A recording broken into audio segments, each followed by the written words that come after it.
Christmas family traditions, paganism, and was Jesus really born on December 25th? It's the Christmas special on Spirit Spire, starting right now. Broadcasting from the Cathedral of the Assumption in Louisville, Kentucky, this is Spirit Spire. And now, here is your host. Merry Christmas!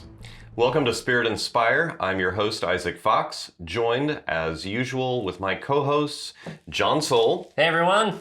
Erik Huff. Hey, everybody. And this is our Christmas episode. Now, if you're watching this, you'll realize we're releasing this the week after Christmas, and we're actually filming this 2 weeks before Christmas, but that's okay. Christmas season goes on for a long time. And, guys, usually when we do these episodes with some kind of topic, we do hopefully at least a reasonable amount of preparation. But today we just said, let's talk about Christmas. And we're just winging it. Enjoying the moment, right? Yeah, well, hopefully it's not us winging it. Hopefully this is just an opportunity to talk about Christmas and let the Holy Spirit guide. So we don't have a ton prepared, but I did have one little personal experience I kind of want to share with you guys. Sure. So you all will remember because we did my conversion story, or part of it, a few weeks ago now. Yeah. And my family background was from the Church of Christ, right? A Protestant denomination called the Church of Christ. Both of my parents came from that. My dad had actually been a Church of Christ minister. My grandparents on his side were Church of Christ missionaries in Japan, pre and during World War II. And both of my parents had left the Church of Christ by the time I was born, but there was still certainly some leftover ideas that were very similar to the Church of Christ. And one of those has to do with Christmas. So this may be surprising to some people because Christmas is a specifically Christian holiday. Sure. That there are a fair number of Christians or Christian-related faiths that don't celebrate Christmas, that refuse to. And one of those that officially doesn't celebrate Christmas is the Church of Christ. Wow. Yeah. Is this a theological underpinning, or are they a bunch of Ebenezer Scrooges and they just hate Christmas? No, it's not Ebenezer Scrooging. There's a kind of a handful of reasons why various Christians don't celebrate Christmas, and one of those is, well, let's run through a couple of these actually. So first off, before you do, yeah, you essentially grew up on some level without celebrating Christmas. Yeah, not very much. And that was kind of what I was driving at there, was just a quick personal reflection on how meaningful Christmas is to me. Because, So other members of my family did celebrate Christmas, and I have two older half-sisters who lived here in Louisville. And they would invite us to we'd go to their house on Christmas, one of them, and they always had some presents for me and my brother, so we got that. But like in our actual family itself, there was no Christmas, right? There was no Christmas tree, no lights, no decoration, no Advent, no traditions. Yeah. That's so sad. Yeah, right. I know. Oh my gosh. But I'm not saying that in like a poor, pitiful me kind of way. But after I became an adult and then I converted, became Catholic, then married and with children, it has been not so much the continuing of a family tradition for me, but maybe I really appreciate that beauty of here's a chance for my kids to grow up experiencing the Christmas traditions. Like, I'm excited when we go get the tree. You're starting traditions. Exactly. Yeah, awesome. And it's just such a beautiful and like meaningful thing. Christmas is my favorite holiday of the year. And, we're busy with 8 little kids, so we don't get to do all the traditions. It's funny, this year I was like, we're going to do the Advent wreath thing because I always seem to miss a Sunday. Yeah. And the first day of Advent, I had flu. And I haven't even gotten the Advent wreath out, and we're 3 weeks in now at this point. Yeah, no, we're on the pink one. Yeah.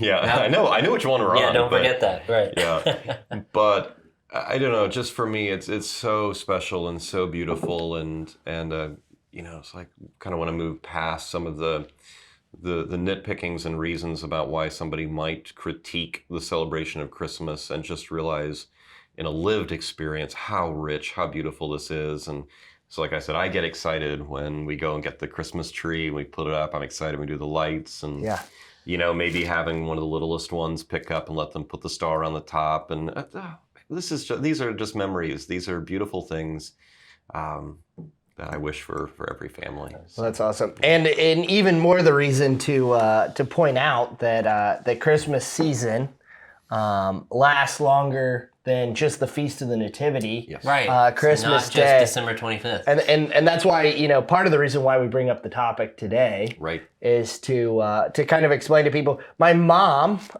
this isn't to call her out in any way, but she's one of those people who... Hey, Eric's mom, if you're listening, you're getting called out. Hey, Mom, you're getting called out. Uh-oh. She's one of those people who kind of boxes up the tree pretty early. Yeah. After everybody's come over and we've celebrated together, all right, Christmas is over kind of thing. Right. So That day? it's pretty much, the next day, whenever she can get to it quickest. The next available time to clean everything up. And, there's a little disagreement I have with that. Yeah. I think it needs to stay out during the entire Christmas season. Like I said, that really just begins on the Feast of the Nativity. Yeah, Advent Christmas ends Day. and Christmas begins. Yeah. Right. Christmas Day is the first day of Christmas. There's a reason they wrote the 12 Days of Christmas song, and there's symbolism there. It's not just random objects to get. I mean, I remember seeing an episode from The Office, that old classic TV show, Yeah. where Andy gets Angela. I love how that's his an old girlfriend. classic TV show. I know, It's isn't it up there with crazy? MASH But and it's still Andy popular. Griffith. Andy Griffith, A lot of definitely, people, right. Well, Andy gets Angela when they were dating at the time.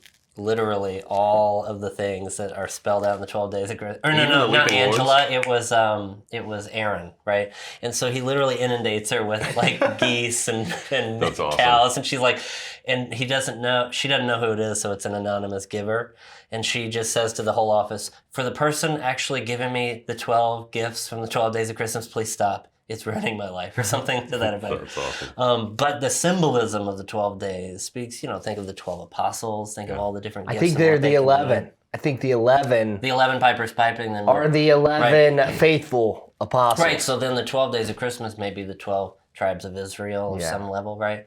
But every one of these had meaning, and as far as I understand, and you might know better than me, but I think that it was essentially written or used kind of as a symbolic way of sharing the gospel with and avoiding persecution at the same time. Is that right? I think it is a way of. I think the symbolism's correct.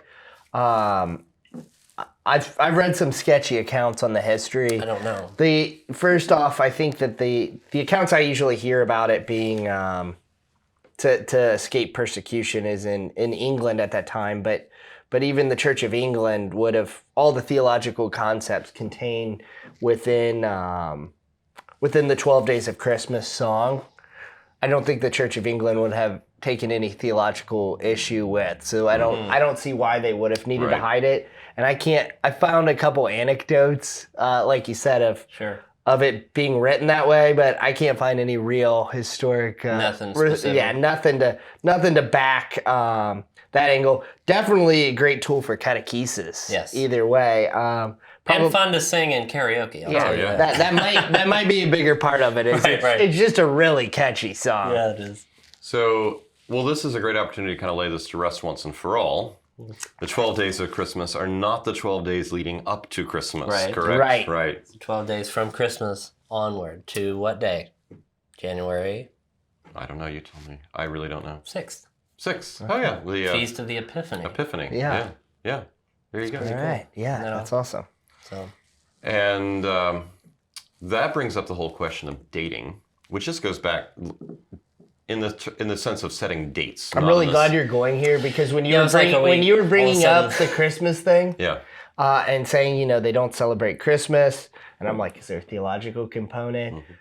Even if the dating, and we're gonna get into that right now, I'm sure. But even if the dating isn't correct, I mean, it does provide some kind of compass for me, and I always feel as though Christmas is Christmas. Like this is when Christ came into the world. This is Christ comes into the world now, and He will come again. So give us a little background on dating. Yeah. And again, to clarify, in the sense of setting dates for something, not in the sense of, going for coffee or whatever. right, different kind of dating. Yes, very different kind of dating. Right. So My favorite dates are the ones you can eat. Yes, Yeah, those are yes, absolutely. Dates are fun. Yeah, goat cheese stuffed dates like wrapped with bacon. Oh, man. I've never had that. That sounds amazing. You're talking about the food dates? Yes. Correct. Oh, okay. I was thinking about like going to Thornton's for. Oh, I thought you were thinking of cannibalism when. Okay. Okay. Anyway, moving on. Oh boy, the next episode will be on cannibalism. Yeah. No, I will not. Yes. So there's a handful of theological reasons why some people will object to the celebration of Christmas. One is the question of the date. Right? They'll say, well, either we don't know if Christ was born on December 25th, or they will say very emphatically, we're pretty sure he wasn't born on December 25th, right? So that is one of the objections. Sure.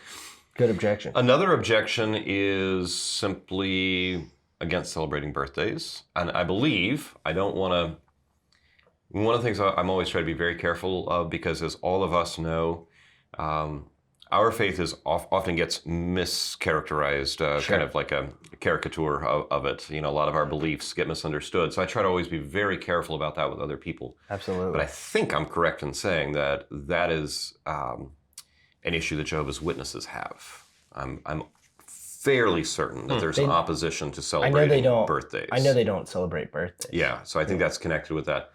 But the third and probably the biggest reason is this long-standing notion, which maybe we can lay this one to rest today, is that Christmas is rooted in a pagan holiday.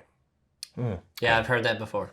So By Catholic friends. yeah, so what I'd love to do real quickly, maybe we can all kind of chime in on this, is super quickly say a word or two about the dating of Christmas, but then we can talk about this whole pagan thing. Sure. Right, this whole question. Sure. I think bottom line is that nobody from historical evidence can say 100% for sure whether Christ was or was not born on December 25th. Okay. I don't think we're going to be able to lay that to rest. And I would also say, from one perspective, it doesn't matter. There is actually a fair amount of evidence that supports the idea that he was born on or around December 25th. And I like it. I lean towards it. You know, I'd like to believe that the church got that right. And, you know, and one of the reasons for that dating relates to John the Baptist.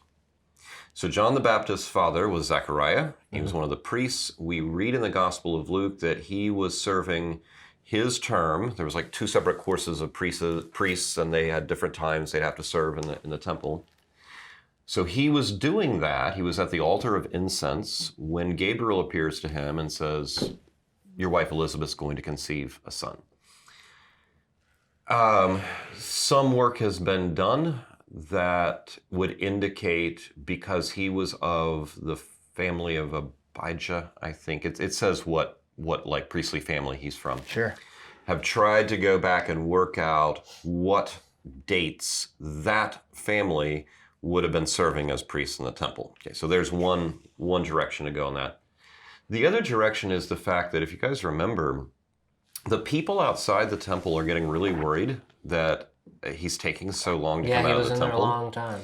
And the only thing we hear is that he was at the altar of incense, and priests often did stuff at the altar of incense, so why are they getting so freaked out? Well, one really good explanation is, I mean, maybe they weren't freaked out, but they were certainly, so they were amazed or astounded that he was taking so long. The daily temple rituals would not probably involve large crowds of people being like, he's 5 minutes late. Sure. But Yom Kippur, the Day of Atonement, was when the high priest, and there is some reason to think it's at least possible that Zechariah was in the high priestly lineage. Go to that another episode maybe. Not 100%, but it's possible. Mm-hmm. On the Day of Atonement was the one day out of the year when the high priest would go into the Holy of Holies, and he had to be completely, pure and do all the stuff right, or God might strike him dead. And they would have little bells around the corners of their robes so they could be heard moving around in the most holy place. And they also had a rope tied around their ankle. So in case they did die, somebody would just pull them out without going in there. Right, nobody else was allowed in there because they would be struck down dead as well. Right. So there's actually... didn't Pompey go in there, though? After the destruction of... Yeah. Well, I think before. I think I think that would have been under Julius Caesar, right? Or around the time of Julius Caesar. So Oh, before. okay. I was thinking of, I guess, Titus sacking Jerusalem in 70. Yeah, that was later. Yeah, Pompey. Sacrileges definitely took place after that. Well, yeah, but Pompey was like, hey, I want to, like, he comes there, Right. he hears about it, he's like, I want to see what's in there. Yeah. He goes in there and he's like, all right, you guys can reconsecrate it. I saw what was in there. And wasn't it nothing? Well, to him, it was nothing. Right. Well, at least by the Right. time of Titus, the Holy of Holies, since it had the Ark of the Covenant, I think it had like a large stone in it at that point. Yeah. Yeah. But regardless of whether or not that would have happened, in the sense of somebody being struck down, that is what they believed, Sure. right? And so they took precautions about it. And there is actually a later rabbinic text, well, I shouldn't say later, an early rabbinic text, which is giving instructions for how to be a high priest in the Day of Atonement, and actually says, do not spend too much time making your prayer to God lest you frighten the people by how long you're taking, right? Yeah. So this is a thing. Either way, this one attempted historical study about the family of Abijah, or looking at the possibility of him being a high priest, both of these fall on or around the Day of Atonement, Yom Kippur, and then if we assume, this is an assumption, that he immediately, like the next day, went home and he and Elizabeth had relations and that's when she conceived, and we're all assuming this time may be perfect, right? Then you have 6 months later is when Gabriel tells Mary that she's going to conceive and says, it is now 6 months with your kinswoman, Elizabeth. So basically, if you add all these dates up, you come up with December 25th, right? So that's one way to look at that. Potential issues that are, of course, it's not really 9-month gestational period. It's closer to 10. You have all these oddities. Yeah, but we right. could certainly be wintertime towards the end of December. It's very possible that the 25th is legit. And we do have some early testimony for that in the church, as well as people who had other ideas as well. But I don't think it's a crazy idea to think that Jesus was actually born on the 25th of December. No, I don't either. I think that's a very solid concept. And I was actually surprised when we were in Israel a couple of years ago. Our tour guide, who was very knowledgeable, had been giving tours for many, many years, had talked about those same dates with John the Baptist's father and Zechariah and all of that. And he landed on October 14th. It had something to do with the moon, and I was like, what is going on? That was not expected at all. But I was like, well, if that's true, okay, I'm cool with that. That's the day after the miracle of the sun of Fatima and right before St. Teresa of Avila's feast day. So I'm like, okay, I can handle that. Yeah. I'm not going to get a Christmas tree out or do anything like that, right? Because I'm going to pay attention to the liturgy of the church, because I kind of look at it like this. John the Baptist's feast day is on June 24th, right?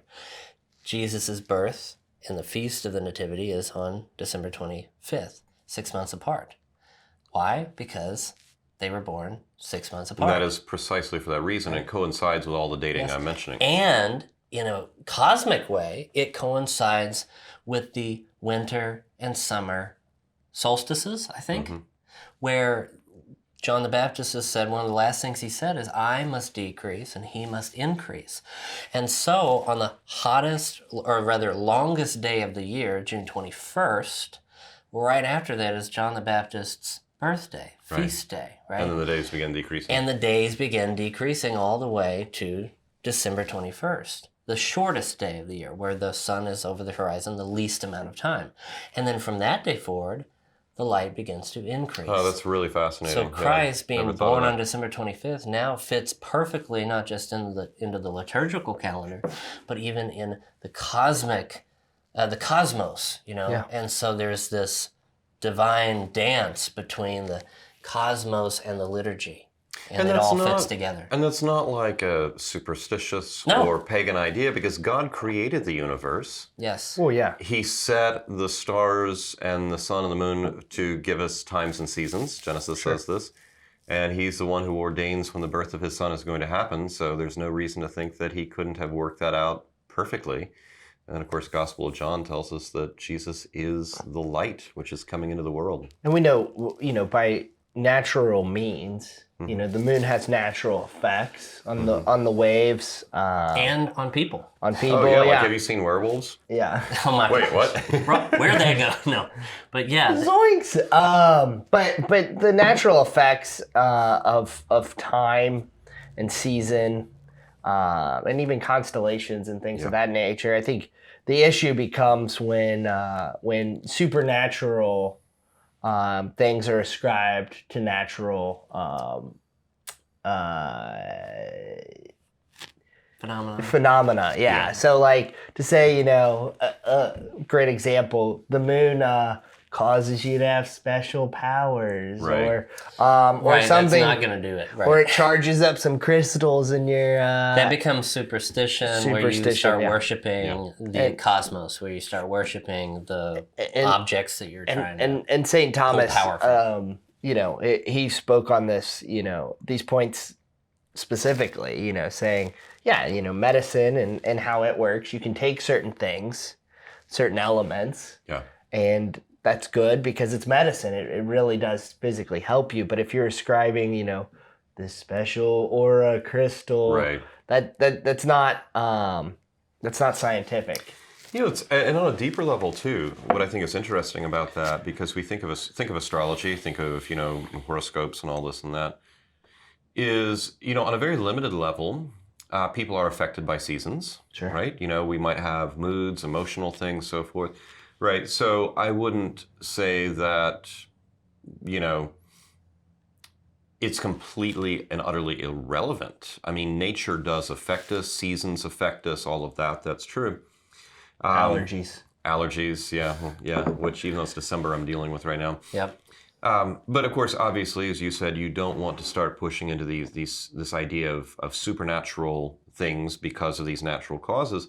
But even on a deeper level, too, I find it very deterministic, very fatalistic, right? Because it reduces free will. Your life is ruled by the order of the stars, you know?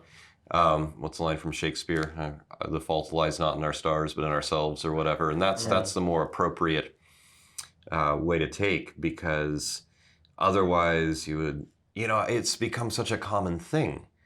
There's this the New Age movement, sort of a new paganism. Things that would have been very surprising a few decades ago. Everybody I talk to, it seems like now, is like, oh yeah, that's my mood because I'm a Sagittarius. Or, you know, somebody breaks up, it's like, oh, well, that person was a different sign. Of course, they weren't going to get along, right? Right, what's your horoscope? Following these things. And buying the crystals and stuff. Oh, yeah. And these things give you ambiguous phrases and concepts that could literally apply to anyone, but because you are bought into it, you're going to be more likely to just accept whatever these ambiguous phrases are that describe you at face value. Sure. How you're so accurate. What's the one about the something with one of the planets? When Jupiter aligns with Mars, from that old song? No, there's something people talk. Dawning of the Age of Aquarius. The people, it's something like that, but people not that song, but.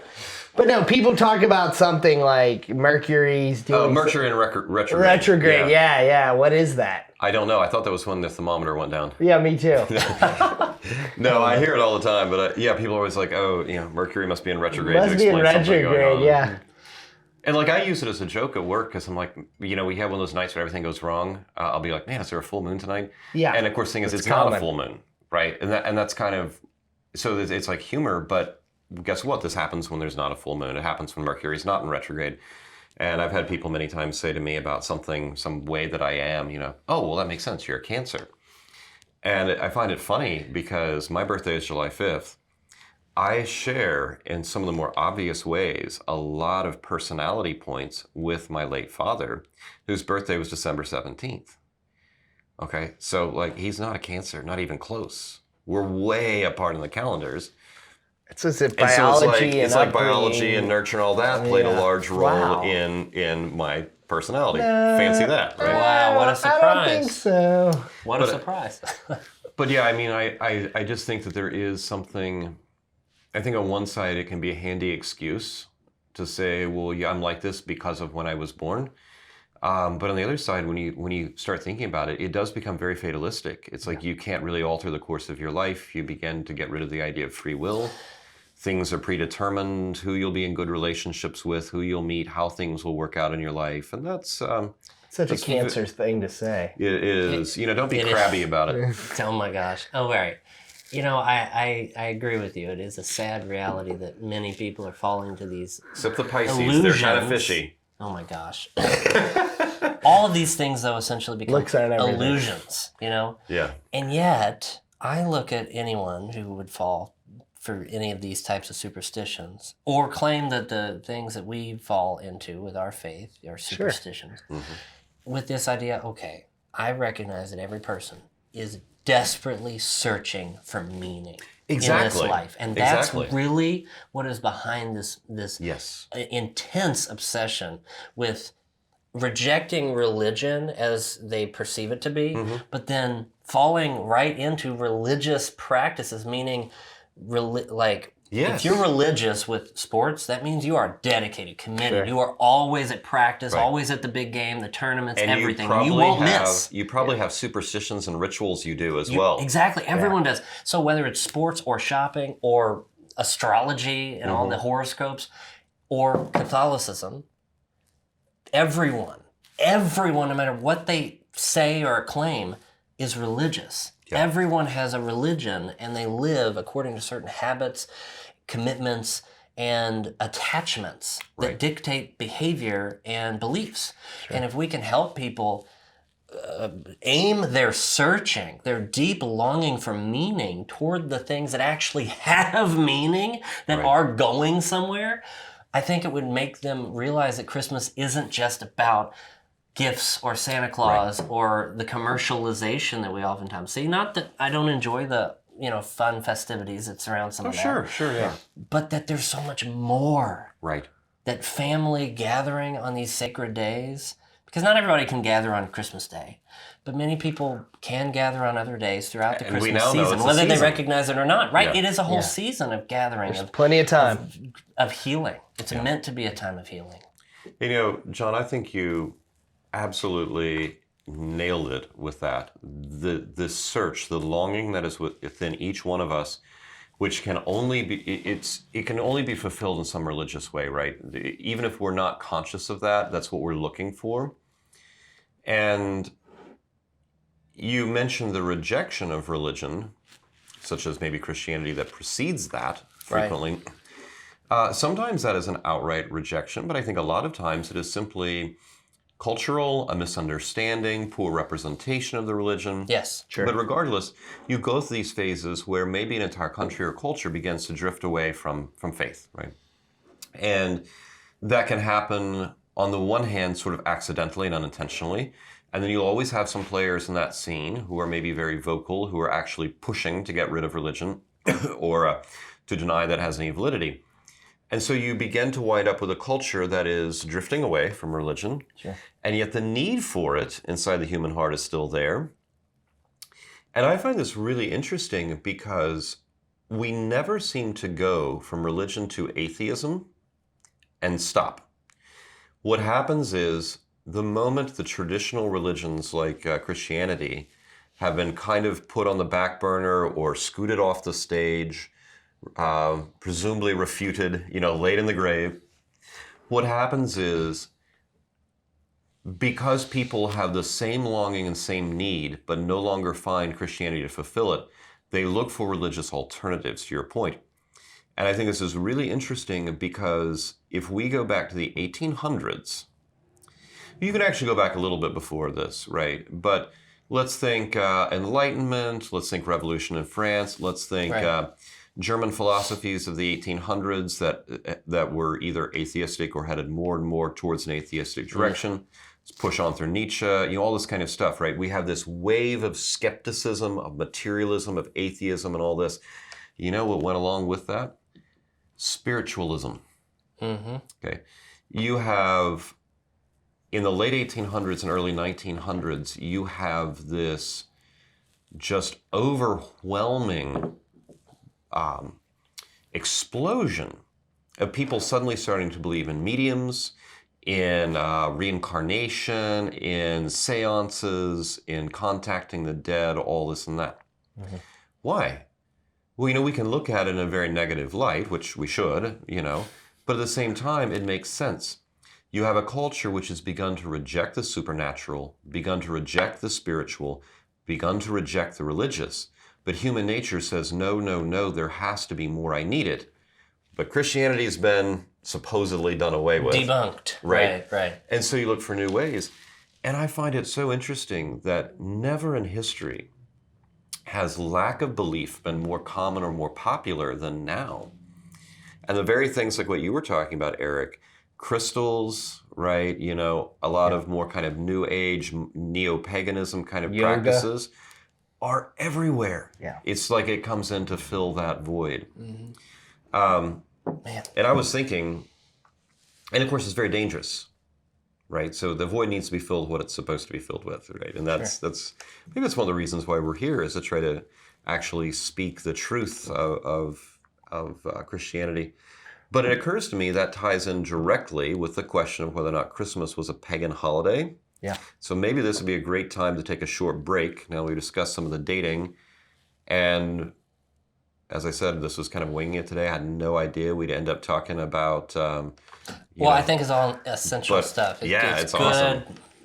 Substance. Yeah. So I agree. Let's take a break. Fantastic tangent. So we'll take a short break, and then we'll come back and we'll talk a little bit more about Christmas and whether or not the date of Christmas has anything to do with a pagan holiday. We'll be right back with more from Spirit Spire.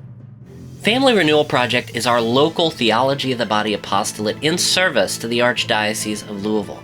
They are having a crash course on Theology of the Body on February 3rd and 4th at St. Margaret Mary Catholic Church. This is an incredible opportunity to begin exploring God's master plan for each one of us. Theology of the Body is indeed the answer that we have so desperately needed to this current culture of chaos and confusion. To learn more or to register, go to bit.ly/TOB1-CC-0223, or to see the calendar, go to familyrenewalproject.com/events. Welcome back to Spirit Spire. Well, we've just been talking about Christmas, because even though this will be airing on January the 2nd, as we discussed in the last episode, it's still Christmas. It's still Christmas. Christmas goes on for like days. That's right. Merry Christmas, everybody. Yeah, We're here. Merry Christmas. We thought about wearing our ugly sweaters, but again, we did not think. Well, I did. That, I didn't mean to, but I did. I wasn't trying to make it an ugly sweater thing. But Every episode is Ugly Vest Day for John. Okay. No, I was going to say, I think my vests are gorgeous. Yes, Thank you very much. I was going to say that John showed up looking, putting us to shame, frankly. Yeah. Looking Thank you, fantastic. everyone. Yeah, but I mean, John can wear a sackcloth in here and put us to shame. So Sackcloth vest. Yeah. It's the I know salt and pepper smashing looks, right? That's right. No. Yeah. You're turning into a silver fox, right? Is that the? It's only going to get worse. That's where I'm gentlemen. going. Oh yeah. Yeah. No matter what color your hair is, yeah. Well, my dad was pretty gray at this point, Yeah. and so am I. And by the time I'm 40, it'll be like almost completely gray. Yeah. You guys should what it is. rename the podcast if it's just the two of you. Maybe 45. Silver and Fox. Nice. Yeah. Nice. This guy. Yeah. Christmas. So now that we have derailed the conversation, that was a pretty serious derailing. I'm trying to think of a clever way to tie it back in, but I can't. No, yeah. Well, Just I think just the fact power on that through. Yeah. we're at Christmas and January 2nd, and there's a lot of different ways to look at these days. And I've always wondered what would be like. Okay, there's 12 days of Christmas. Well, what do you do on the other day? Are there Catholic traditions that happen on the other days that have been lost to history that I don't know about? Probably. I think it'd be really cool to find those things out. Yeah, we should do some let's digging do on this that. on this day of Christmas, because we're good about the Advent wreath, but when we get to Christmas Day, it's like, well, other than telling people it's still Christmas, what do we do about it? Well, and to that point, Advent's been lost to a large extent. It's like it's Christmas music up until Christmas, but it's like that's preparing for Christmas, but with Christmas carols. And I give the culture some slack there because how many people don't? I mean, people decorate the nursery before the baby's born. Yeah, of course. But they don't. And the difference is they don't stop taking care of the baby after the baby's born. Okay, we're done with that kid. Throw him out the street. We're listening to Silent Night, months before Christmas, but it's supposed to be an entirely different feel. This time of preparation. We did an episode on this a couple of weeks ago. But there's so many beautiful Catholic traditions, and so maybe that could be something we do is do a little research on that and see if there's some awesome 12 Days of Christmas traditions, and let's bring it back and start a trend. So, I'm all over it. In the meantime, let's talk about paganism. All right. Let's get into it. Let's see, last segment, we talked about how some people who are Christians do not celebrate Christmas because they're not convinced that the date is accurate. Sure. And we kind of looked at it's possible the date's accurate. There's some good arguments for it, but it also doesn't matter. Look, as the Catholic Church, we set dates for things to celebrate them. Think of all the feast days of the saints. That is often the day of their death, but not always. The Church has a reason, a practical reason sometimes, of saying, this date is the day we're gonna celebrate Saint whoever on, and so the date becomes special by virtue of that celebration. And so that's completely fine if that's the case with Christmas. But I do like to think that it is the actual date of the birth of Christ. And I think there's pretty reasonable reasons to think it could be. Yeah. But the other argument was that Christmas has pagan origins. And this was actually, both of these were mentioned in my family. Right. Pagan. But this was probably the bigger one, right? The idea that they just picked that date because it was already a pagan holiday, and that doesn't really mean anything. Or that traditions associated with it are pagan. So two things I thought we could talk about is, one is, let's answer this question of, is it set on a pagan holiday? Sure. But then, secondly, we have this idea as Catholics of baptizing or Christianizing other things, provided they're not explicitly evil. Right. Sure. And I think we shouldn't have a problem with that because Christ came to redeem everything, right? He came to redeem every aspect of humanity, not just poor people, not just wealthy people, not just Middle Eastern people, Right. And every day of the calendar, every day of the year gets redeemed. He every type of into tree, suffering and death and sin to untwist the lies. So if it was a pagan holiday, then it's a holiday built upon a lie. There are not multiple gods. In fact, the gods that you worship are not gods at all. They are things, inanimate objects or myths created by human invention. God is not that. Right.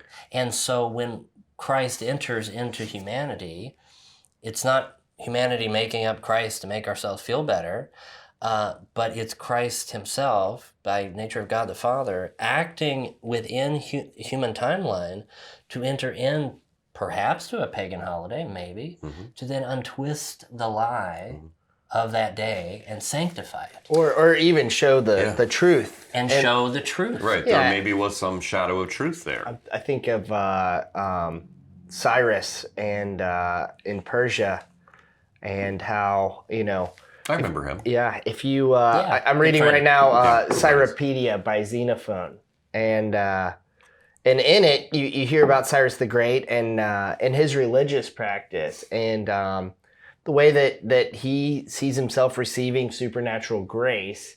Now, because they're pagan, they think that there's a pantheon of gods somehow, but without divine revelation, even that. We do read in the Psalms that all the gods of the Gentiles are demons, but even within, it doesn't seem to me that Cyrus is demonic worship.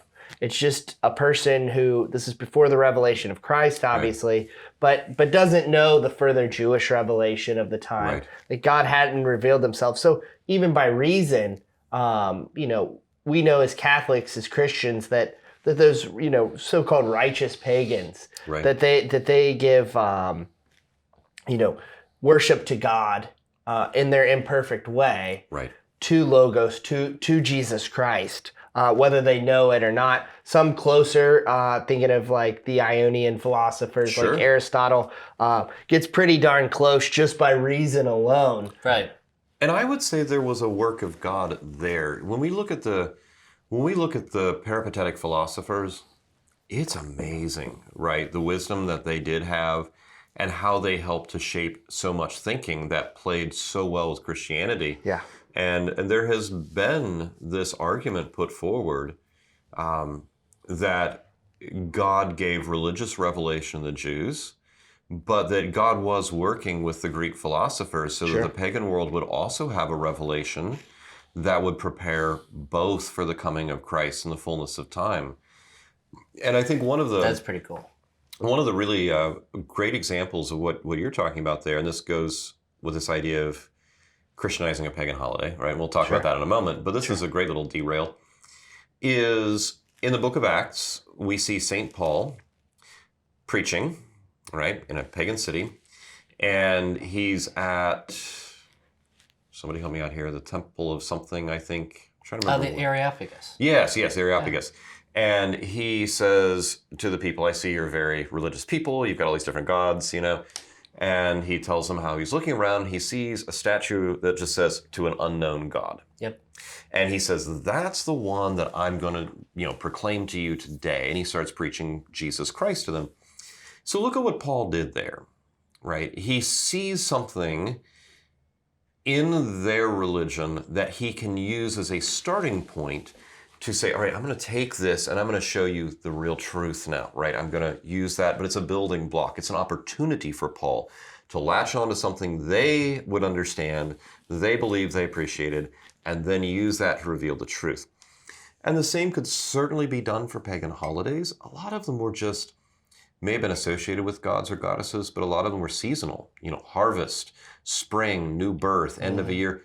Well, these are very Christian concepts, right? Sure. Because God created the world. God created nature. Everything. There is no part of nature itself. Now, it can be used bad, it can be twisted, but there is nothing that God made that in and of itself is not good. God says this in Genesis, it was good, and it was good, and it was good. Right? And it was very good. And it was very good. There's a book, The Idea of a University by St. John Henry Newman.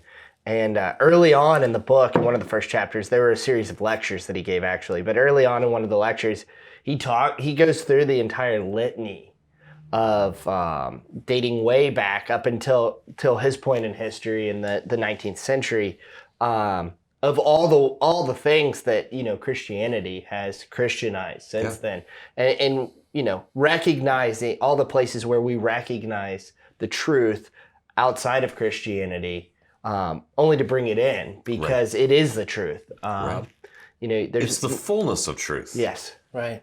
And like, for instance, when a lot of other people, there may be falsehood, but there are occasions of partial truths, right? But Christianity's like, we're going to take that partial truth and show you the fullness of truth. Like for me, I went to out west vacation back 7-8 years ago, and my grandma was with us, and I got to meet my half sister for the first time. Pretty cool experience. And she took us all over the city and different museums. And in the middle of Wichita, Kansas, there is this huge monument called the Keeper of the Plains, and it's a big silhouette of a Native American, and at the bottom of this, there's a 6-foot-tall monument that they call the Circle of Life. And it's also been known as the medicine wheel. There's different ways of looking at it in different Native American tribes. And they called this, and on the plaque, it's called it the Circle of Life. So don't go Lion King on me, okay? But I got a lot of inspiration. I'm going to sing this. it. No, I'm just playing. No.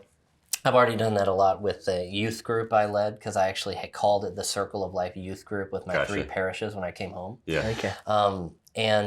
But yet, when I saw this, the plaque said, this symbol by the Native Americans, they considered the all-encompassing symbol of the entire world. Equally significant to them was the number 4. And it was literally a circle with a cross in the middle of it. And it was the 4 elements, water, fire, earth, and air. Yeah. The 4 directions, the 4 seasons, the 4 elements, all of it. And I saw it as, that's the 4 pillars of the catechism. That's the 4 pillars of God's greatest commandment. Love the Lord your God with all your heart, soul, mind, and strength. Yeah. It's a circle with a cross. It's the Eucharist. My goodness, what does the priest lift at the host? A circle with a cross on it. Exactly. And so I was looking at it in this lens of, this is Native Americans would be a deeply spiritual people into creation, right? Looking at the earth, very connected to the earth, and yet not Christian. Right. And in many ways would be considered a pagan society. Sure. Believing in multiple gods. And yet they called that the all-encompassing symbol of the entire world. So on some level, despite them being a pagan, nation, there was this reality, recognition that based on the things they could observe around them, based on creation itself, they were trying to push through to something that the church had already experienced in its fullness through the sacrifice of Christ. Yeah. This is my body given for you. I am the Logos. I am the all-encompassing reality of the entire world, where the Eucharist isn't just a symbol, it becomes everything. And so when he was born at Christmas, this was the moment the Word became flesh. So all of meaning took on flesh. So all this meaning that people are searching for with horoscopes and pagan, ritualistic New Age practices is summed up in this humble little baby in a manger in a food trough for animals, so that he could one day become food for us, provided we are open to that reality. And I saw that in a Native American symbol. Yeah. And so just like you're saying, all of these symbols can be Christianized. Right. Yeah. If you'd been St. Paul, that would have been a great jumping off point for a sermon. Well, though I wasn't very successful. And if you know the story of the Areopagus, he wasn't. Neither was St. Paul. Yeah. Right. Yeah. So the Greeks were converted by, I think, the book of John in that gospel, and seeing in the beginning was the Logos. I think that was a turning point. One thing I do want to mention, with that being said, very good points, is to also deviate from syncretism, that all religions are the same. Mm-hmm. Yes. That there's one great religion and we're all, on the same journey. At the end of the day, but you have to be careful. Right. That the cross stands alone. That Jesus Christ is, Jacob's ladder, the only way to heaven. And if there are some truth elsewhere, maybe unknowingly, it's they are unknowingly also pointing to Christ. But if you're not careful, you will miss the mark. Right. Yeah, absolutely. So, even though there are truth contained in the elements of these things, you just have to be very careful. There should be some pretty broad lines in the sand too. That's a really good point, and I think that, and I want to come back to the question of the pagan holiday, but eventually. But this is a great point. I think we should talk about this for a moment. Think of things like comparative religions, right? And I often feel like comparative religion studies are not really designed to compare the differences of religions, but to attempt to say they're all really the same, right? Sure. It's kind of ironic. No, we can't say that every path is a path to the same end. That's not true.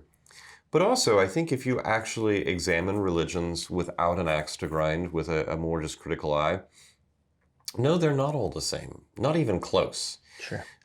There's the logical problem that if you have multiple religions claiming to have absolute truth and they disagree with each other, well, they can't all be true, right? So there's the logical problem. But furthermore, there are radical differences between religions and some that clearly stand apart. I think there's been a very unfortunate attempt, and some of this comes about in higher education, to kind of lump all religions together to try to say they're all sort of similar, and so that therefore, if they're all the same, none of them is special, right? That's kind of the idea. And that just isn't true. Well, it gives people an out to not be religious at all. I'm spiritual, but not religious. Right. But if you look at all the individual religions, for example, monotheism is common in terms of numbers of people who believe in monotheism. It's not so common in terms of number of religions. And with a couple of exceptions in Japan that are modern, and a couple of other places of ones that don't exist much anymore, almost every monotheistic religion has its roots in Abraham, right? They almost all share the same source. Yes. So there is, and philosophy, going back to the Greeks, the use of reason to prove the existence of God always leads us to God, not gods, right? Maybe we'll do an episode on this someday that shows that by virtue of reason, whatever the explanation for all of this universe is, whatever the first cause is, whatever that is, can only be one. It cannot be multiple, right? And this can be demonstrated by reason. Yeah. And so when you look at it from that perspective, and then you suddenly see, hundreds of religions throughout history and around the world, you suddenly realize that, first of all, there's two big categories. There's monotheism and everything else. Sure. And then suddenly you realize almost every bit of monotheism comes from the roots of the Abrahamic religions, which said we got the truth, we had the revelation from the beginning. Mm-hmm. It suddenly seems like one line of thought and religious experience is standing out way, way differently than everything else. So I think it's really very difficult to make a case for all religions being kind of the same. I've also seen too where, early on in I don't want to say societies, but early man was more monotheistic, that it was a universal. That there's monotheism in early Chinese thought, right? But then it goes away. There's a father in the sky, and he watches over us. That's kind of the line that they have. They don't fully understand it. There's no revelation. There's no development. It only tends to be as they grow. Now you can't pray to this Father in the sky because you want your neighbor's house or his wife, or you want somebody else dead. They can recognize spiritually that they won't be granted that. Right. And so then they start to form deities that they can pray to receive these things, is one way to look at it that I've seen. I'd have to do some more deep digging on that. And then from there, it kind of branched off into this polytheism and that the revelation of God, to Moses, I think, and before that, Abraham. Is extremely unique. The I am who am, right? Yeah. It's precisely St. Thomas Aquinas, the subsisting act of being itself, right? It's where he gets to, through the philosophy, through the reason, hundreds of years later with great education, and then you suddenly realize that Moses, this, wandering around in the desert, has this same exact revelation. It's pretty remarkable. But going back to Christmas real quickly. Yeah. Let me say two things. First of all, December 25th is the date for Christmas. Has nothing to do with a pagan holiday whatsoever. Okay, not at all. First of all, there is only one. Uh-oh.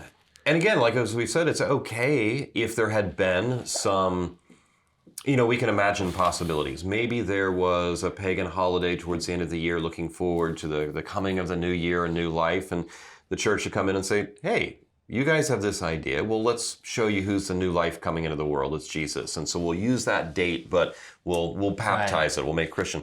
That actually would have been okay. I don't think we need to object to that. I think there's actually something very beautiful in the fact that the redemption changed everything. What Christmas changed history. Yes, because at the end of the day, did Christ come into the world or not? If he did, then everything's it doesn't different. Matter what date we choose to celebrate it. It happened, right? Sure. But if he did, everything is different now, right? There's a chance for all of creation to suddenly have meaning again, to become sacred in a sense, right? Not in like a we worship it way, but it's the handiwork of God. It speaks of God's glory. It can be used in God's service. Every date of the calendar. As I said earlier, every type of tree. It reminds me, Christendom College, they have like a little tagline that says, "The incarnation happened, period." Yes. Yeah. So that's awesome. There is only one pagan holiday which has remotely any claim that might have some validity to it, and that is an ancient Roman holiday called Sol Invictus. We'll talk about what that means in just a moment.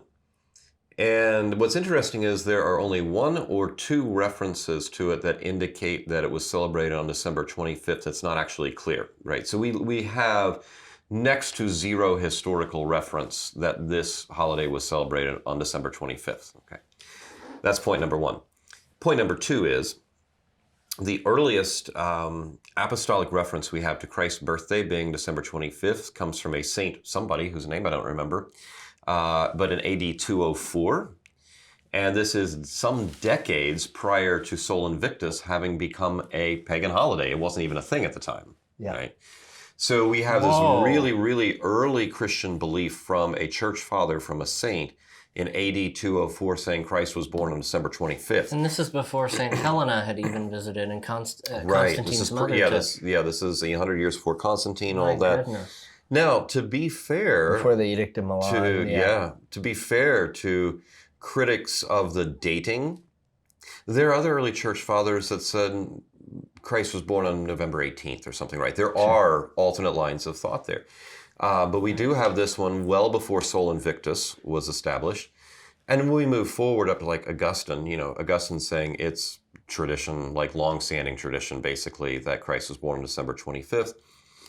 So while there is some disagreement there certainly is an ancient tradition in the church predating this pagan holiday that Christ was born on December 25th. And then finally, there's just the fact that the church is utterly silent on the whole idea of Christianizing this pagan holiday. And we're not closed-lipped about these things. Yeah. Right? There would have been, look how You would have seen huge- writing about them talking about the similarities of these two concepts and things, because they were trying to especially- evangelize people. Especially if there was a debate over the actual date of Christ's birth, because maybe you would have some fathers saying, oh, it was November 18th or whatever. I'm making up dates right now. And the other says, no, it's December 25th. You guys remember the controversy, not personally, because it was like 1,600 years ago. Right. The I remember. controversy Pepperidge over... Farm remembers. Yes. The controversy over Easter. Yeah. Okay, this was huge. This was... Are you talking about Copernicus? No. The quarter dos cinnamon... Quattro... I can't say the word. It's extremely complicated. But this was maybe 5th century, the huge debate between sort of East and West in the church over the correct celebration of the date of Easter. And the Pope got involved. Actually, it might have been 4th century. And then it got ugly. And it got very ugly, Yeah. and there was a lot of issues, and this took a long time to resolve. And now we have the celebration of Easter, based on the reasons that were given at that time.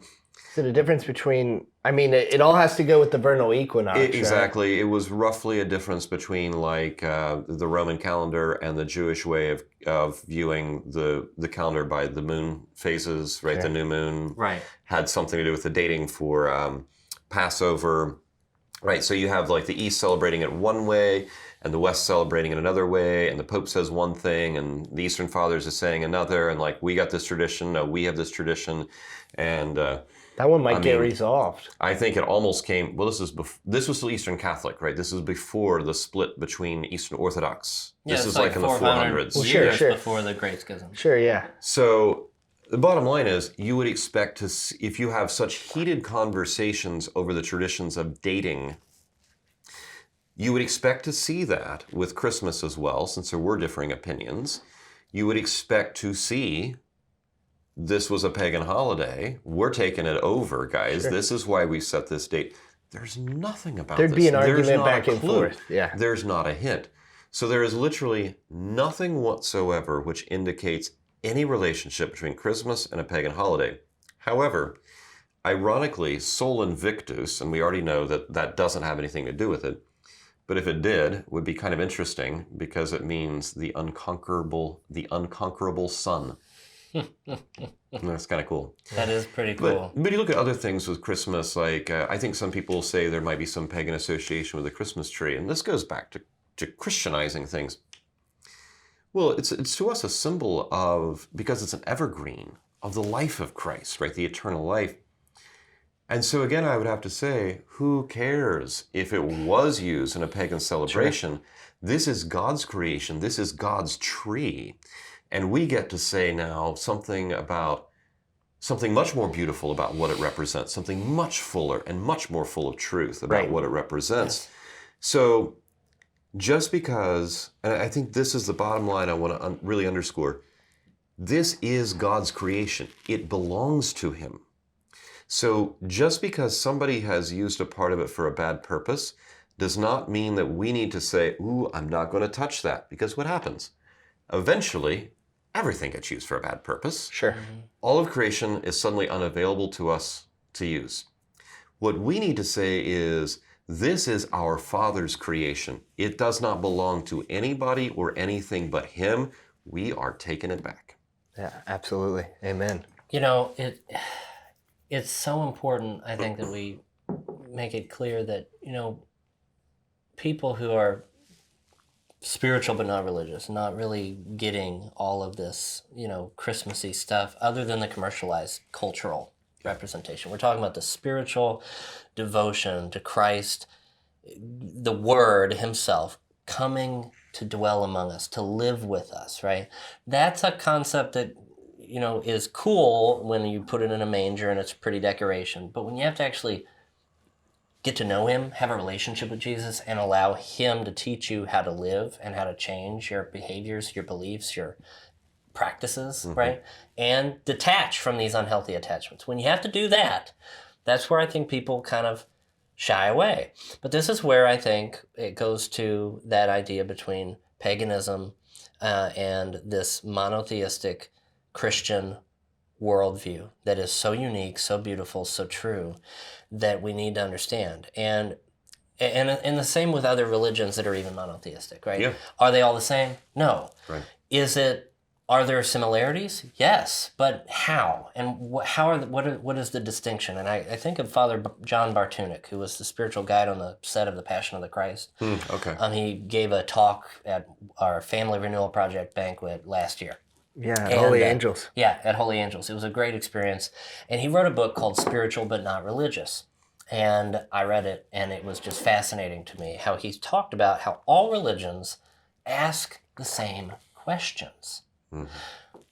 But not all religions give the same answers. Yeah. And it's in the answers to these universal questions that are so critical. Because if that answer leads you to non-being, non-existence, this concept of demonizing or rejecting the created world around us as an evil or a hindrance to our enlightenment, then it cannot be seen as a legitimate truth worth living or going toward. Manichaeism, it's Gnosticism. Yes. You have to flash back to an episode you and I did, a couple of months ago. Yes, and so if we really want people to see the truth as attractive and beautiful, then we have to let them ask their questions, but we have to do everything we can to give them the answers they're looking for. Yeah. And do so in a way that invites them in, inspires them to dig more deeply. And even if we're not successful, like Paul wasn't at the Areopagus, John Paul II wrote a book that they didn't even discover until after he was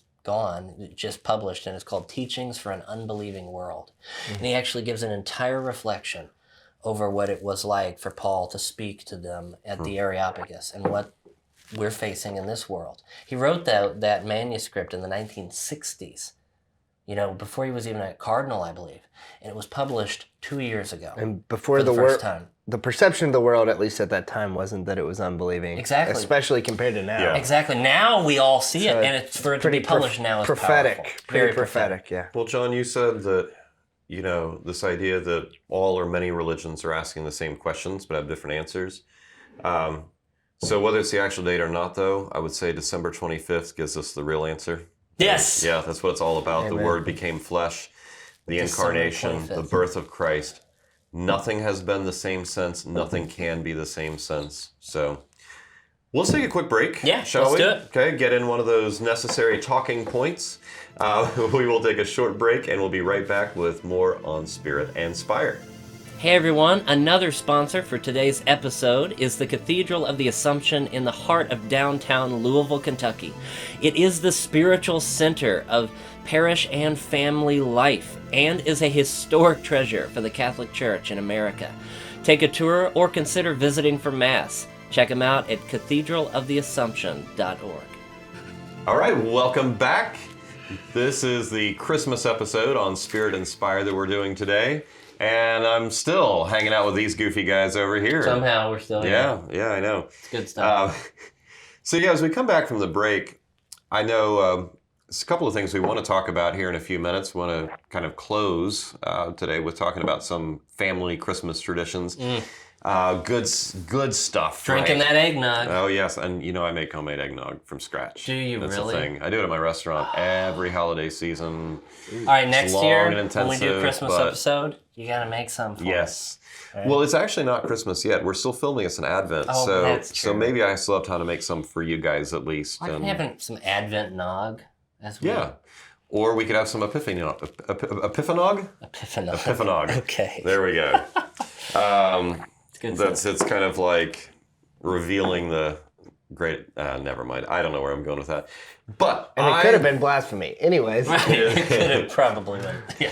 It might have been heresy. So I did want to share just a personal thought with you guys. Sure. I was thinking about this a little bit earlier, though it's a reflection from some months ago. But that is about the Blessed Virgin Mary. She figures pretty prominently in the whole Christmas idea, right? She has a big place there.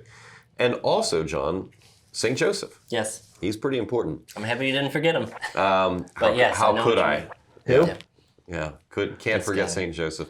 But I did want to Yeah. just focus in on Mary for a moment. So a few weeks ago, we were doing an episode, and we brought up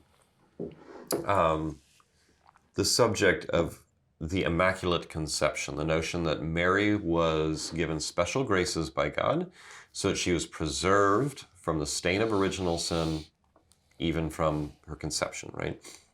And we talked about that Greek word that Angel Gabriel greets her with, that where we translate it as full of grace, and how this word, the richness of the word, basically proves that doctrine, right? So we talked about it a little bit. We didn't get into it in any great depth, though, because it wasn't actually an episode about the Immaculate Conception or really trying to defend that faith, that belief in any detail. But I want to kind of just consider an objection to it. And there's a reason. This ties into Christmas. So one of the objections that you'll often hear is the fact that in her Magnificat, Mary refers to God as her Savior. And so the argument runs, well, she must have had sins to be saved from. Right? Yeah. Oh, well, that's reasonable. Sure. So it's Blessed John Duns Scotus. I believe this is his actual analogy. If not, it was certainly the gist of his teaching on this. When he talks about the Immaculate Conception, he points out that salvation can be had in two ways. Pardon me. So imagine if you fall into a pit, and you're like, help me, I've fallen into a pit. And somebody reaches down, and they pull you out, and you say, thank you for saving me. Yeah. Okay. Or you're walking along, maybe it's dark out, and you're about to fall into a pit, and somebody stops you and says, oh, there's a pit there. You say, oh, thank you for saving me. You guys are giving me anxiety. Yeah, that's the whole point. Yeah. That Be was- careful walking home. Yeah. All right. You walk home, right? That's right. Yeah. So, yeah, we have to remember that the Catholic teaching of the Immaculate Conception is not that Mary did something, because this is done, pardon me, a little tickled. This is being done from the moment of her conception, right? This was grace given to her before birth. She couldn't have done anything for this. This is God's work. And because she is in the line of Adam, if we actually hold to the Catholic notion of original sin, she was bound to fall into the pit. She was going to get original sin. She was going to be born cut off from these supernatural graces, right? Can we, I just want to reference, because we talked about The Office. Did anybody ever see the show Parks and Recreation? Oh, yeah. Do you remember, like, in the early first season, there was that song about falling into the pit? You fell into the pit. Oh, my Yeah. gosh, because there was that big pit that they wouldn't fill in. I 'cause have no idea what you're Yeah. talking about. Yeah. It was a Yeah. first season. Another syndicated television show. Yeah, But one of anyways, Are any of these places like supporting us that you're mentioning? At The Office, Parks and Rec, are we getting any like They're spiffs good. from a syndicated TV show. yeah, or is this just like free Oh, advertising? this is. I don't consider it advertising. think I consider it cultural references. There we go. That's how this is. There Yeah. we go. relating to the audience. Otherwise, Taco Bell would have to be giving us something based Sure. on your reference that's in the true. very first episode That's true. I with did. Archbishop. And what was it? I specifically referenced, I think, the Mexican Mexican pizzas. Mexican pizzas. Right? That's right. That's And always the one you that keeps chili coming cheese back. conies and Yeah. yours, I Chili think. cheese conies, come I on. think too, like, I don't have that many cultural references in my belt. Well, I don't have any culture, So Yeah. So I am very cold. so when I can, I best want to proof. relate when I Duh. can. right. I want to relate when I can. That's right. Where were we? I don't know. The pit. So yes, The pit, right. So anyway, yes, Mary would have fallen into the pit. Right. It's not as if she did something to keep that from happening. She had to be saved from that. And so there is no reason at all why she wouldn't call God her Savior if she was aware of this. But the point I wanted to draw out from this is that salvation of Mary is actually greater than if she had sinned. She was preserved from ever contracting sin in any way. As a sinful and fallen people, we may not realize the magnitude of that easily. It's one thing to sin and be saved from it. And for each of us, that is worth our profound love and adoration and thanks and gratitude to God forever, right? But Mary never even had to get dirty. You know what I mean? In that sense, God preserved her. Doesn't mean she didn't have to suffer. She certainly suffered more than any of us when she saw her son hanging on the cross and throughout her life. Yeah, knowing something was coming, right? Yeah, but nonetheless, the flight into Egypt, all of these things, she experienced tremendous suffering. Should have been a long. Well, yeah, she was a refugee at one point. She was lost, and she lost her son, didn't know where he was. There's a lot of those types of Simeon experiences. says, a sword will pierce your own heart. Mm-hmm. But she was preserved by God's miraculous grace. And so this is really an even greater level of salvation. She was saved to an even greater degree. It was like more of an expression of the power of God to do this, right? And so the reason I bring all this up is because a few months ago, I was driving home. I believe it might have actually been after a Monday or Saturday. But I've got about a 30-minute drive home, and I like to get in a couple decades of the rosary while I do that. Sure. And so I was on the third joyful mystery, which is the birth of Christ, Christmas, the Nativity. And some thoughts kind of went through my head. I just wanted to share this with you all and with the audience because I think this is more devotional than theological, but it might just be a great thing that we all might like to picture or meditate on. And when we pray the rosary, we're usually trying to kind of picture the mystery, the scene in our minds a little bit. So the Gospel of Luke records the angel Gabriel appearing to give two annunciations. The first is to Zechariah, announcing that he and his elderly wife Elizabeth are going to have John the Baptist. And then he appears to Mary to inform her that she's going to bear Jesus. Now, the tradition of naming children, we can look at scriptures and see that it was not uncommon for women to name their children. So I'm not trying to make an argument for that. I'm simply pointing out the parallels between these two passages. Mm-hmm. John is told by the angel Gabriel, Zechariah is, you shall name your son John. Right? But we know that Zechariah became mute. And so when John is born, it's Elizabeth that has to say, his name is John. And the people are like, there's none of your relatives with this name. Let's name him Zechariah. And they're debating this. Right. And so they finally have to call Zechariah over, and he writes on a tablet, his name is John. And they're like, whoa, this is crazy stuff, And we also do know that Joseph was told by the angel in Matthew, you will name him Jesus, right? But again, in the Lucan account, we have these parallel passages. Dad of John is told, you're going to name him. But the mom of Jesus is told, you're going to name him. Right? It's interesting how these are parallel yet different. Mm. And what does Jesus mean? But God saves. Yahweh saves. Mm-hmm. And we're told that he will be given the name Jesus because he will save his people from his sins. Well, now in the context of our discussion, we realize that can mean save people after they've sinned or save them from sinning. From sinning. And so I had this thought while I was praying the rosary, and I was just kind of trying to imagine that scene in the stable when Mary gives birth to Christ and Saint Joseph is there. He's not the biological father, but he's a father figure, and he's there to support and defend and protect, right? And he truly is fully participating in the fatherhood Oh, of God. absolutely. Absolutely. And yeah. the intimacy He's of like what the he saw. most perfect human example of that. Yeah. And so just kind of picture yourselves in that scene, Joseph looking on with just awe and wonder and love. But what about Mary? There is something so indescribable. None of us, I think, will ever, well, we can't quite reach the level of Mary, right? She's the greatest of all the saints. So we can't get to the level of what that connection, that moment was like. The love that every mother has for a newborn child is something that no matter how much we love our kids as dads, there's still something special there that we can't quite participate in. Yeah. Right? Well, this goes even further, though, when we're looking at Mary and Jesus. But she's not just holding her baby, as awesome as that is. She's holding God. And she's not only holding God, but she's holding her Savior. And every time, we go to Mass and we receive the Eucharist, we're holding our Savior, right? But none of us to the level that Mary did.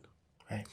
And so I just thought of that scene in my mind of her holding baby Jesus, newborn, looking down into the very eyes of God, right?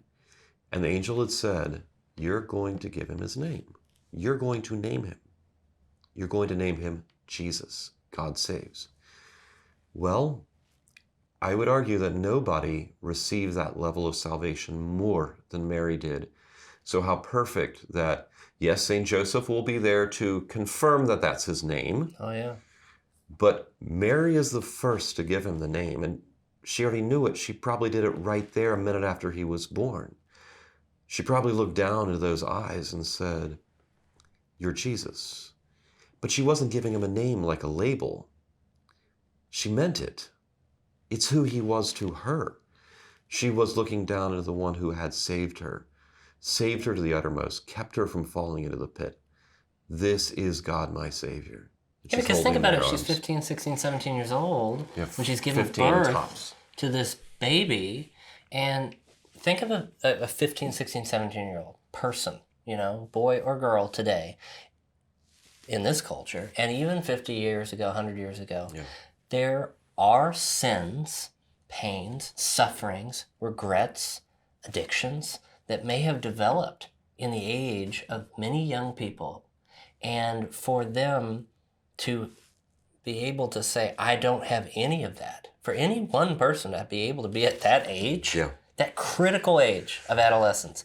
But not with pride. And they have no regrets, no shame, no sin. But no pride about it. And no pride about it. Pure gratitude. Pure gratitude. That is an incredible gift. And it's like the Psalms say things like, to God, you have kept my feet from falling, right? And I'm thinking that must Mary not have felt that in that moment? That in a way that is greater than any of us can understand, not only does she know this in her mind and in her heart, but she literally has now been given the grace to look down into the eyes of and hold the one and say, you're the one that did this. You're the one that kept my feet from falling. You're the one that kept me from falling into the pit. You are my Savior. I think that might be one of those thoughts that's worth taking, spend a whole holy hour on. Yeah, take a holy hour and just put yourself there in that stable with Joseph and Mary. Get in Mary's perspective, look down to the eyes of Christ, hold Christ in your arms in your mind's eye, and think about it with the Eucharist as well, and see where it goes. Yeah. It might be a really good Christmas meditation that we could do. Amen. So. Well, that was my Marian thought. Let's take a super quick break, come back, and let's chat for a few minutes about Christmas traditions. All right. And we'll be right back with more of Spirit and Spire. Hey everyone, here at Spirit Spire, we want to serve our community by highlighting God's work in our parishes, schools, and apostolates. We hope to bring renewal and unity between all those in the body of Christ. If you would like a shout out in the next episode of Spirit Spire, go to spiritinspire.com or email us at spiritinspire@gmail.com. Thanks and God bless. Well, hello and welcome back to Spirit and Spire. We're going to wrap up our Christmas special with some thoughts about Christmas traditions. And because Spirit and Spire is only a few months old, and this is our first Christmas episode, this can become a Christmas tradition when we do a Christmas episode next year. Yes. And then we'll have a Christmas episode of doing we'll have a Christmas tradition of doing Christmas episodes. And if we include in those talking about Christmas traditions, we can have a Christmas tradition of doing Christmas episodes about Christmas traditions right here on Spirit and Spire. That's too meta for me. And I'm going to stop talking now. You literally said the word Christmas about 12 times in one sentence. I'm very impressed. Well, like the 12 days of Christmas? Look at that. I love it. Yes. Well, I got some traditions for you know, I mentioned how I didn't have a family childhood tradition, right? And of course, we try to do a few of the basic things now with our own kids, but you guys probably have a lot more than me, so I've talked a lot. Take it away. I want to hear about your all's traditions. You got and what anything, you like. Eric? You want to start with? I feel like, I mean, I've got a few, but I'm pretty excited to hear the John Sohl, the Sohl family John tradition. is like bursting at the seams. Yeah, I'm also afraid that you're gonna have traditions that are so awesome that if I bring mine Don't up build it after the fact, they'll seem kind of Don't build measly. it Yeah, up because too we'll be much. like, oh, I we do- do this thing with popcorn and we watch Christmas Family Vacation. And John's like, well, we get a 100-foot Christmas tree, we get a helicopter and drape lights on it, and then we go sledding down the side. Wait, do you do that? My dad. Oh my God. Yeah, wait. I have struck a nerve. I've touched a chord. Okay, here it is. Listen Yeah, to this. let's hear it. So, when I was a kid, But I bet you all put a lot of heart and soul into yes, we put a lot of soul into this. So, first it. off, Everybody, John's last name is Soul. yes, if you didn't know that. So first off, my dad hasn't always decorated outside, okay, things like that. But we used to have a Christmas tree that my dad would cut down, and we'd actually take it and we'd put it in. And Mom does all the lights and things like that. But eventually, we were able to convince Dad, and he has an amateur radio tower that's literally 80 foot tall. Seen it. And he puts all these strands of lights on it. I don't know if he's done it recently, but he was doing it when we were kids. And from 2 miles away, you could see this Christmas tree off in the distance. So literally, 100-foot Christmas tree is what you're saying. My mom put the nativity scene out, their glow, and because they live on a hillside that's far away, people could see it for, at least a mile as you drive by. Things like that are visible for the community. But then every year at our parish, our children's liturgy teacher would coordinate a children's nativity play that we would do, and I got to be in that a few times. My grandma was director of religious education, so she would support that. In fact, when I was a baby, literally born at the end of October and on Christmas, or leading up to Christmas. Wait, you were born on 2 different dates? Yeah, I was confused. Of course. I was born at the end of October, and by Christmas, it's the longest or labor right ever. before Christmas, whenever they did the nativity play Guardian Angels, back when they were doing that, I was the baby Jesus as the baby, and they laid me in the crib, and I cried the entire time, to where my grandma, who would have been, I guess, St. Joseph's mom in that scenario, right, had to come get me and take care of me while I cried the whole time. So those were some of the early days, right? But my grandma You played the baby well, though. I did, thank you. No. A role he held for 16 No, years. because Jesus, no crying he makes, remember? That's right. Oh, well, I failed. Oh, well. But that's why I needed saving. I wasn't actually Jesus, right? Well, every year, Grandma would have tradition where we would make sure everybody always, no matter who came, whether it was a new person that year or what, everyone always had a gift to open with everyone. So, and she made sure everyone opened every gift in front of everyone. So she'd only pass 4 or 5 gifts out at a time and make everybody watch each person. Right. As the family grew, though, it kind of becomes impossible to do stuff like that. But we'd always sing the Christmas carols, at the end. My dad did this thing called Santa Track, where he was an amateur radio, he does amateur radio operator, but he was also worked at the air traffic control tower here in Louisville. And so every year he would get with Reed Yaden, one of the reporters here, and I still think he works to this day. And Reed Yaden would come up to the top of the air traffic control tower there at Stanford Field, and they would talk about spotting Santa on the radar. Things like that, just for the kids and things like that. And it's goofy. They called it North Pole 1, just like Air Force 1, right? For the president, they'd show a fake radar. And I think one of the air traffic controllers, actually was a Santa Claus. They dressed as Santa and came down the the roof and talk to us, and it's just those goofy things that you kind of grow up with within the That's culture. awesome, though. But yet, despite all the commercialized things that you would see with the gifts and whatnot, and the decorations, the one gift we always opened first, before any gift on Christmas morning, was this little box in the shape of a star, the cardboard box. And when you open it, within the straw around it, there's this little baby Jesus that we then would take out. Each year, one of us, me, my brother, and my sister, would get to take it out. And we'd put it in the crib. We'd say a little prayer. And then we would open all the other gifts and things that would come forth from that. Yeah. And I've never forgotten that. You know, one of the biggest things to me... It's putting the priorities straight. Yes. And on top of that, when we decorated the tree, my mom and dad had a special ornament. They still do this to this day. But when they hang that ornament on the tree, it's the ornament they got when they got married.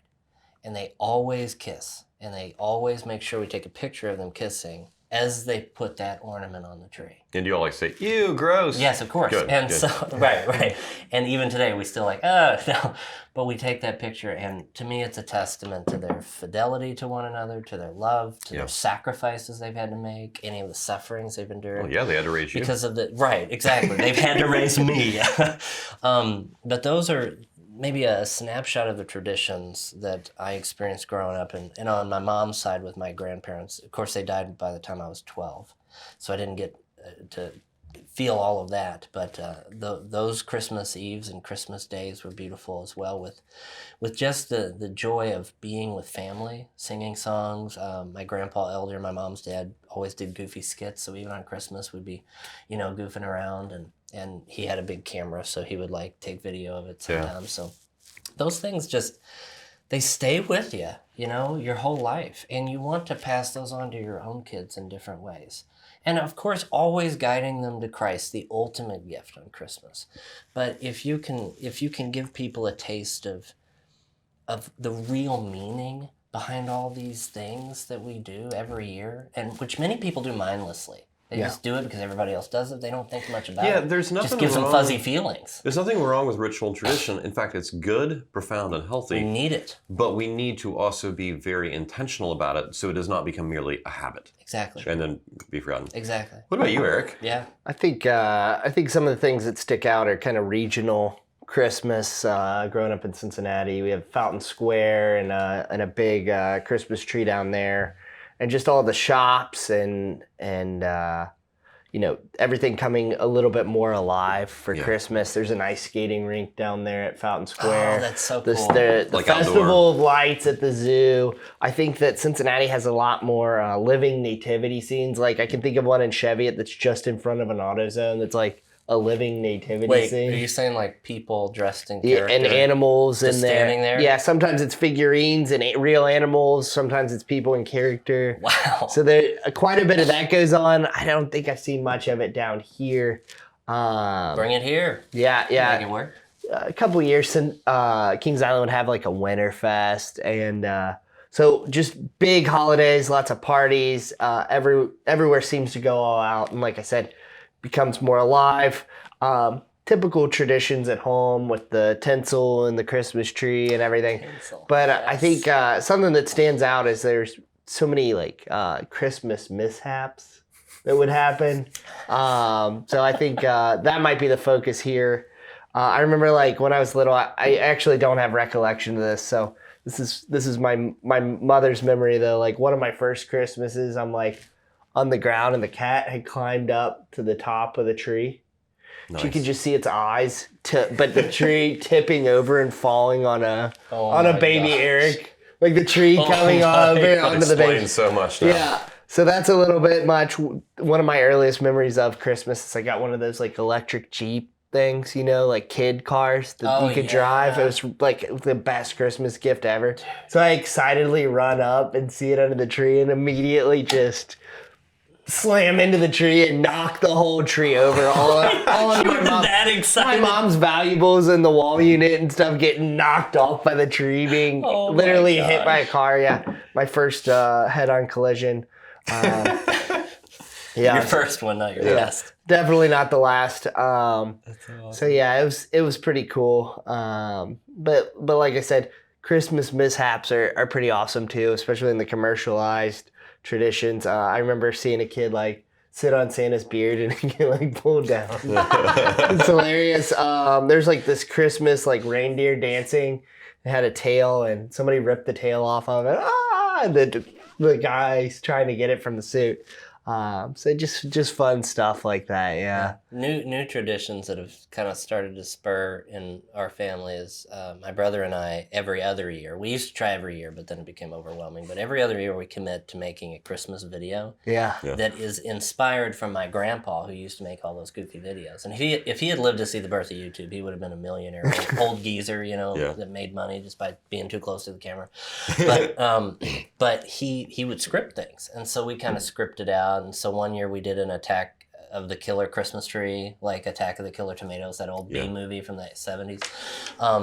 And then another year we did like Santa Claus, where the Santa is like a killer gonna eat you or something. I mean, goofy things. Or one year we accidentally killed like Donner, the Rudolph, and so we had to run away from the other reindeers who were like avenging him. Or like your grandmother got run over by a reindeer. Well, we didn't quite get there, but yes. But my brother-in-law Steven actually played the reindeer, so he had these that'd be a funny goofy name for a moose song. ears. So that would be a great song. Grandma got run over by a reindeer. All right. Wow, you've already got a melody picked out for absolutely. it? Wow, that's going to be a hit. But I think one of our potential plots is we want to get off the naughty list. And so we might rope Bryan into it, or you guys, you never know. Maybe one year you might star in it. But it's just good, fun family stuff. And then we premiere it on Christmas. So we work on it, in the weeks before. So we'll see if we can pull it off. But my wife's dad loves Christmas in the sense where that movie, Christmas Vacation. Yeah. Dude, they watch that all year. It's like nonstop, and it's just this desire to bring the joy of the Christmas season into the hearts of everyone around you in a way that's not just bombarding you with the busyness of life, but to really help you realize that it is valuable to adhere to this ritual, this never-ending joy of sharing the beauty of this time. And it's great to try to, if you don't have them, to try to create and build good rituals, traditions within your family. Those things will be good for your children. It'll affect and touch lives for years to come. So, and maybe some of our listeners and viewers have awesome traditions too. Always email us about those. What's our email again, John? SpiritInspire@AOL.com. AOL.com, that's SpiritInspire@gmail.com. Yeah, so you have an option. That'd actually be really cool. If you have some really awesome family Christmas traditions, email them to us. We'd be happy to talk about them. Maybe we'll even adopt a few if we think they're really cool. Yeah. I'll always love stuff like that.